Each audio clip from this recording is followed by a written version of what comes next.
Good afternoon, sir. Good afternoon. I'm Sanjeev from VC Events, VC Media, VC Group, and we would like to welcome you on this HRxAI 2025 Summit. And on behalf of VC Group, I would like to welcome Mr. Ganesh Kashyap, CEO, India Landis+Gyr, who happens to be our keynote speaker at this event. And we would like to understand from him about his journey so far, about the organization, and then his experience about this event as we start off for this interview. Yeah, my journey in this industry started like back in 1989. So I did my master's in computer science and then had an opportunity to work with DRDO for 5 years. And then with HCL Technologies, then through HCL I went to the US in 1995. And then from there, I was there for 2 years. And then 97, I joined this company, which was one of the fastest growing companies in the Silicon Valley. And then last 27 plus years, I'm still with the same company, but we keep changing the names. I say I don't have to change companies, the company changes itself. So through various transformation, we are part of Landis+Gyr. Business process engineering. Exactly. So Landis+Gyr has been in the industry for more than 125 plus years. It's a Swiss-based company.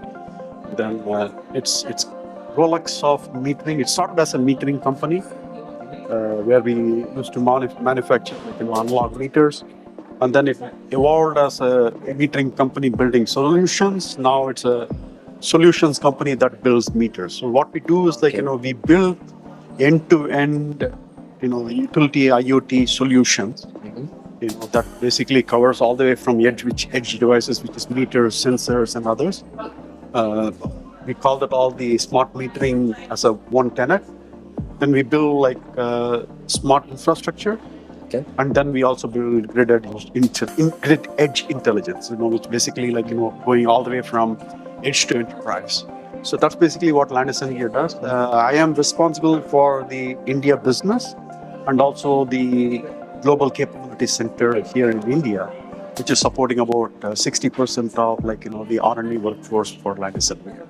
Oh, okay. From here. So we have about close to 800 plus engineers here in the organization that's working on various global products, including the India products. So that's basically overall the journey. I evolved over a period of time, because the technology keeps changing. So one of the things, I happen to get various good mentors within the organization that help me shape.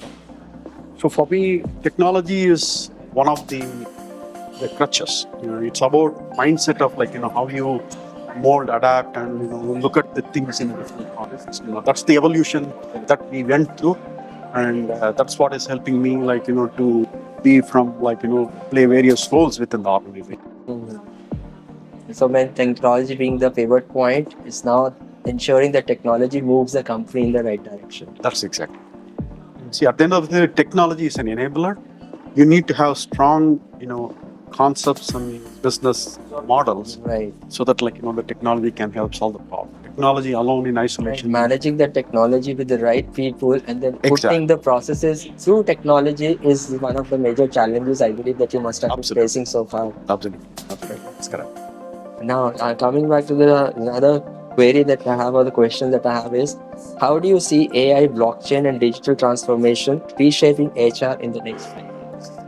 So, see, we are at the cusp of change.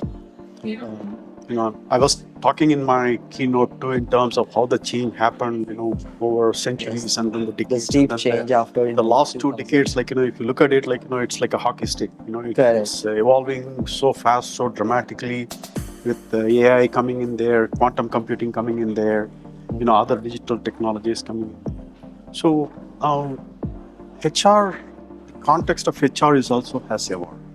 The number of touch points that they have with the employees is growing. The number of touch points that they have in terms of the systems. So see, it's not you do the paperwork alone. You have so many systems that are coming into play. Now, with all this, what is happening is that there is the amount of data that come in there, is huge, and the amount of insights that you have to build based on the data is also different. So that basically puts HR into a point where they cannot do the things the same old way anymore. Correct. They have to evolve, and that is the beauty of that evolution. Is like now they are at a point where they are bridging two things. One is the HR side of it, the other one is the business side of it. Whereas like business is purely focused on business. And, they don't worry about HR or human part of it, but they are more looking into the outcomes. Correct. Whereas HR is the right context where you how to marry the human aspects and then the business outcome aspects. There they play a big role.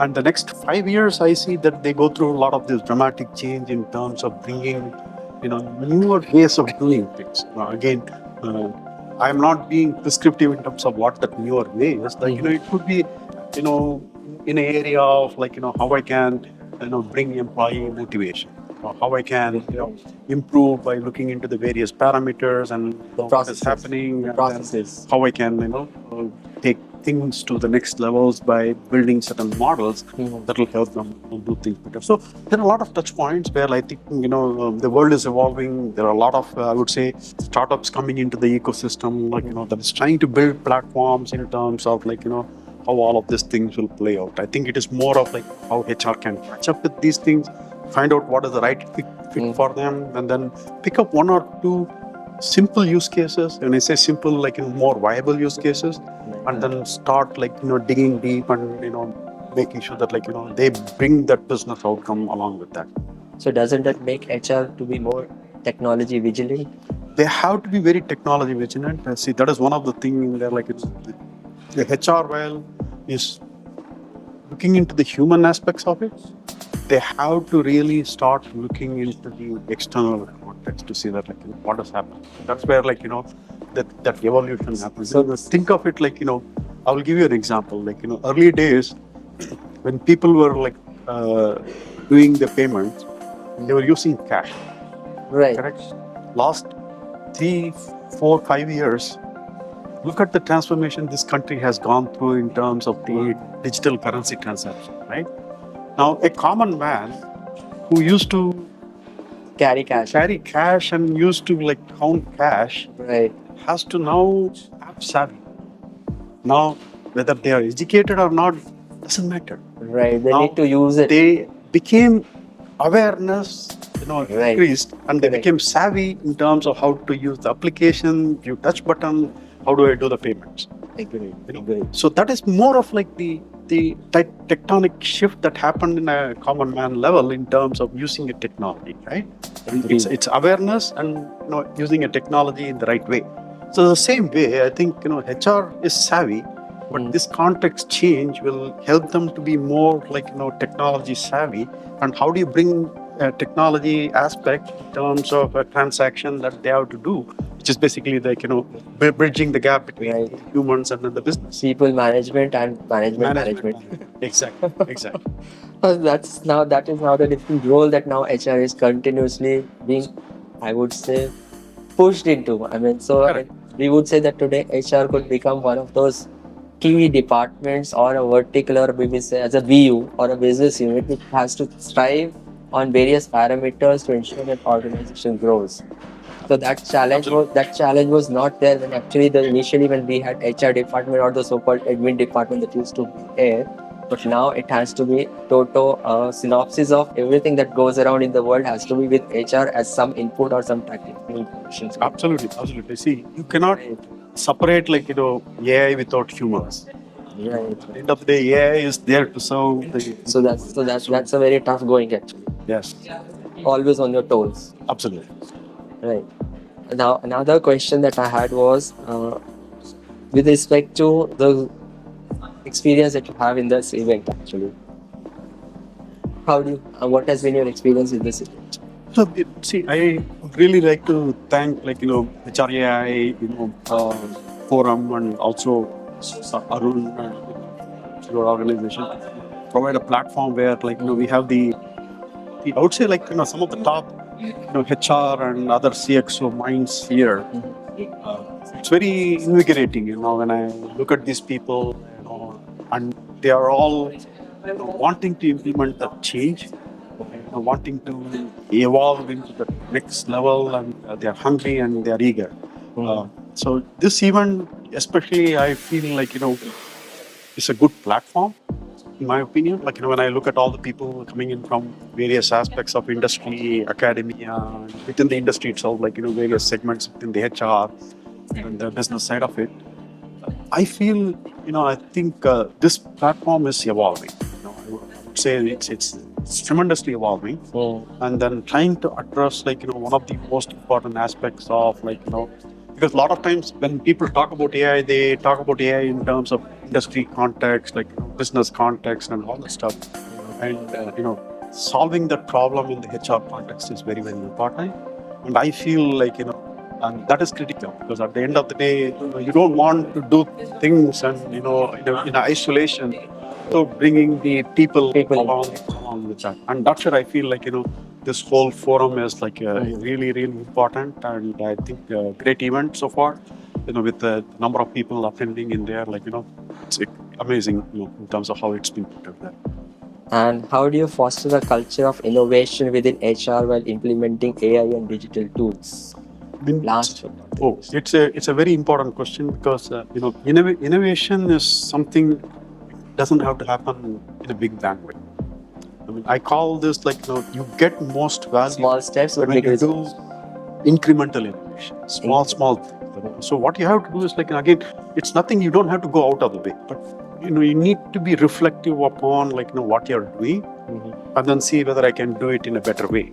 That's basically what the incremental innovation is about. So what is going to happen is now we are starting this job. Your end goal is very elastic, right? Because it keeps the goalposts keep changing. It evolves. So what we have to do is we don't need to worry about what the end goal is. We need to make sure that how we leverage the context of what is coming at us, so that we are able to get the next concrete step very well defined. So your tool chain will come. So based on the tool chain, you reflect on what are the best thing to do, and then integrate all of them. So that incremental innovation is just good enough. So you build next outcome. When you get that, it is like playing a game. You go to that next level, then whole new world of possibilities open up.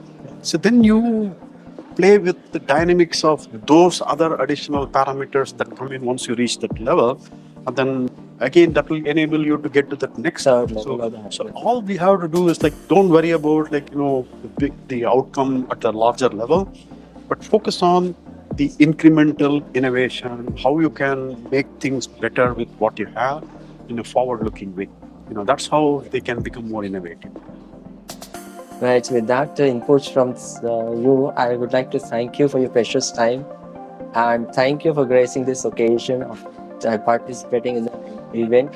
And let's hope that HR, along with AI, reaches greater heights and greater heights. Absolutely, I have no doubt about it. With the kind of people coming in there, the awareness, I think for you, the awareness is the starting point. Yes. And once you are aware, I think then you can start looking into it, reflecting it, and then start contributing towards it.